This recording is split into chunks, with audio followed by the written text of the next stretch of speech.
Hey, it's Jay from Bugspray with my tip of the day. In this video, we're going to compare two types of hose end sprayers and detail why we prefer one over the other.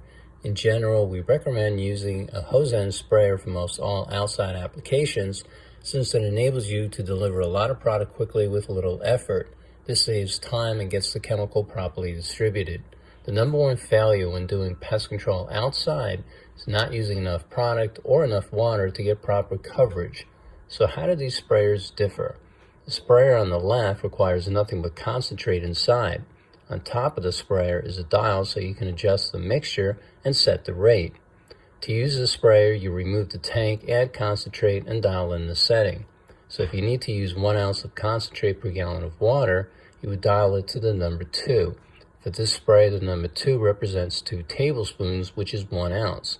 Next, hook it to your garden hose, turn on the water, and you're ready to treat. The sprayers to the right are more simple and in general the style we prefer. To use either, you'll need to add both concentrate and water to the tank. These sprayers also hook to your garden hose and, like the dial design, rely on the power of your hose and water pressure to spray out the mixture from the tank. So why do we prefer the simpler design over the Dial-A-Mix? There are many reasons. For starters, the Dial-A-Mix has a lot of moving parts. The dial can break, the sprayer is essentially a garden hose sprayer with a tank and a metering system added. This means it has pieces which wear down, leak, and have a definite life. The simple hose end has nothing but a simple ball valve, and you twist it open and close, which will easily outlast the Dial-A-Mix. The second major reason is the inability of the Dial-A-Mix to suck out the concentrate. Many concentrates are super thick or prone to separate quickly when placed in the tank. When concentrates separate, you won't be applying the correctly mixed solution, which can lead to poor results or worse, plant damage. The third reason is the suction line on the Dial-A-Mix has a filter which is very much needed to keep the metering system open and clear of debris. The problem is this filter often gets clogged and many times you don't realize the flow has been impeded. Eventually it will get so clogged nothing flows from it, and when that happens you'll finally realize the concentrate inside the tank is not leaving. These problems cannot happen with the simple design because they don't require a filter on the bottom of the suction line. The fourth reason is waste. The Dial-A-Mix will never use all the concentrate you add. In general, you'll always have 1/2 to 1 ounce left over, which leads to inaccurate applications or wasted product. This happens because the siphon hose is slightly off the bottom of the tank, and if the tank is tilted in either direction, the product will not come out. You can overcome this issue by adding water to the tank along with the concentrate and dial up to a higher setting. Then the question has to be asked, why spend $30 or $40 on the sprayer if the simple $15 design works without the issue? The fifth reason is how hard it is to gauge how much has come out of the tank. If you look, you'll see on the side panel it starts at the number 2 ounce level. Well, if you have to apply 5 ounces, it's easy to fill to number 5 level, but judging when it gets to the 4 is hard when you're out in the field spraying. And when you get below 2 ounces, it's almost impossible to tell when you're at 1 ounce.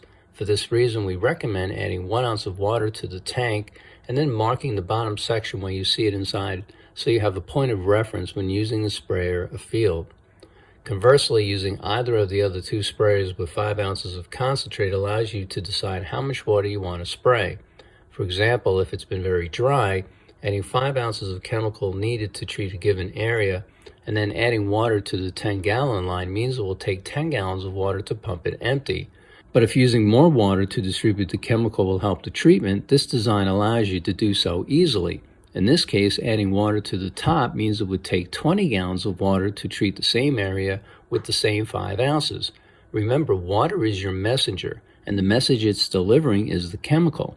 More water distributed means more of the message is delivered. Another important reason is that these sprayers are easier to gauge how much you've used as you move through the yard spraying. The final reason we prefer these sprayers is the ease of maintenance.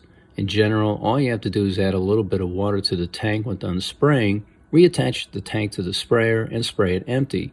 You should do the same with the Dial-A-Mix, but remember, all those moving parts of the handle and the top, they need to be lubricated and kept clear so they don't rust, corrode, or get clogged.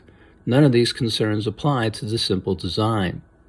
In summary, we always recommend the simple design over the Dial-A-Mix, although both can be used successfully with a little bit of practice and properly maintaining the more complicated dial mix. I'm Jay, and that's my tip of the day.